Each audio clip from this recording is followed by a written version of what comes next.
रही है और हम लोग लगातार उसकी मॉनिटरिंग कर रहे हैं।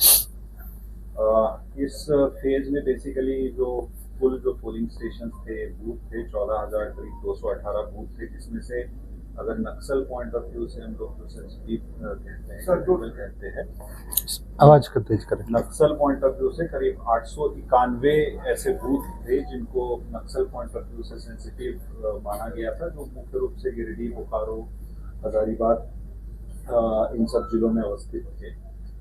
इस टोटल क्रिटिकल जो 14,218 में से 6,828 ऐसे बूथ्स थे जो कि क्रिटिकल कैटेगरी में आते थे, जिन्हें सभी 6,828 उन सभी को जो है केंद्रीय अर्धसैनिक बलों की तैनाती उन सभी बूथों पर की गई थी।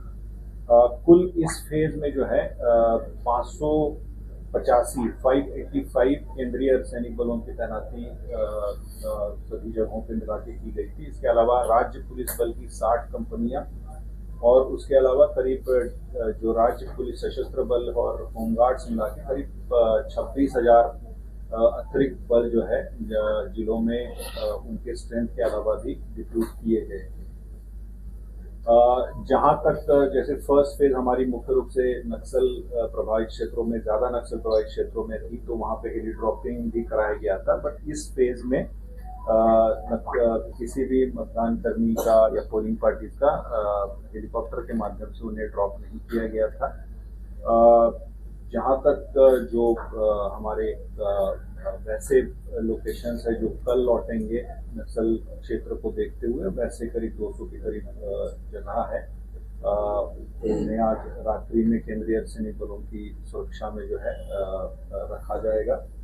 वो कल लौटेंगे। जहाँ कम्युनिकेशन वाले जो शैडो एरियाज होते हैं, करीब इस फेज में करीब 7 लोकेशन थे जहाँ पे कम्युनिकेशन के पुख्ता इंतजाम जो है कराए गए थे। इस फेज में जो अपार्ट फ्रॉम जो हमारी जनरल जो डिप्लॉयमेंट थी, उसके अलावा नक्सल प्रभावित क्षेत्रों में कोबरा और झारखंड जगुआर की टीमें लगातार काम कर रही थी और नक्सल प्रभावित क्षेत्रों में भी अभी तक पूर्ण रूप से शांतिपूर्ण तरीके से मतदान संपन्न हुआ है। कुल जो 9 कॉन्स्टिट्यूएंसीज थी जो कि एक्सपेंडिचर सेंसिटिव के रूप में कैटेगराइज की गई थी, जिसमें लगातार एफएसटी, एसएसटी और बाकी हमारी जो टीम्स है वो लगातार काम कर रही थी। 2 राज्यों के साथ सीमा लगती थी, बंगाल और बिहार के साथ में, जिनके साथ में तरीके से मतदान से 48 घंटे पूर्व जो है बॉर्डर को सील किया गया था और लगभग 114 जगहों पे जो है ये नाके लगाए गए थे और राज्य के अंदर भी लगभग 117 जगहों पे नाके लगाए गए थे और उन स्टेट्स के द्वारा जो चेक पोस्ट लगाए गए थे बॉर्डरिंग स्टेट्स के द्वारा, वो करीब 124 जगहों पर उन्होंने हमें कोऑपरेट किया था। एक्सपेंडिचर सेंसिटिव कॉन्स्टिट्यूएंसीज जिनकी हजारीबाग, गिरिडीह, बोकारो और धनबाद में थी। मतदान को शांतिपूर्ण तरीके से कराने हेतु जो कार्रवाई की गई है उसमें अभी तक लगभग 115 इलीगल आर्म्स को पुलिस के द्वारा सीज किया और करीब 1800 से ऊपर कारतूस, एम्यूनिशंस वगैरह बरामद किए गए थे।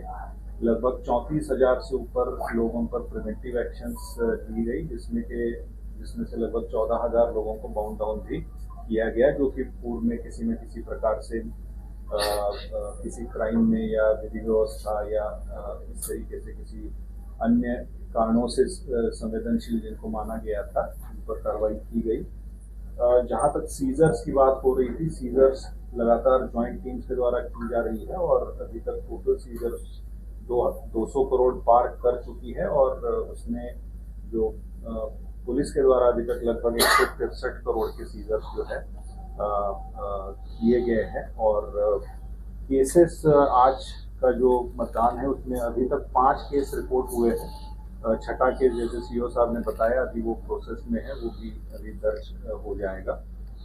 गिरिडीह में एक केस दर्ज हुआ है जो गांडे में जो पीठासीन पदाधिकारी से संबंधित मामला है, उसमें ताराटाड़ थाना में ये एफआईआर हुआ है। एफआईआर नंबर 31/34 है, जो wrongful conduct of polling personal का जो चार्ज होता है उसमें ये कांड दर्ज किया गया है। इसके अलावा धनबाद में बाघमारा विधानसभा क्षेत्र में कुल 4 केसेस दर्ज हुए हैं। इसमें से एक बरोरा थाने में दर्ज हुआ है, एक मधुबन थाने में, एक कतरास थाने में और एक सोनारडी ओपी है मधुबन थाने का, उसमें दर्ज हुआ है।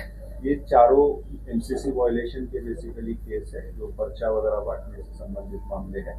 छठा मधुपुर से संबंधित जो मामला है उसमें भी कार्रवाई की जा रही है और जैसे वो रिपोर्ट आएगा हम लोग अपडेटेड रिपोर्ट देंगे। तो अभी तक ओवरऑल जो है शांतिपूर्ण तरीके से सभी जगह मतदान संपन्न हुआ है और जो पोलिंग पार्टीज लौट रही है उनकी अब हम लोग सुरक्षा हेतु जो है अग्रतर कार्रवाई कर रहे हैं और जैसे जैसे वो लौटती जाएंगी वैसे फिर आगे की कार्रवाई होगी। सर वायलेंस से रिलेटेड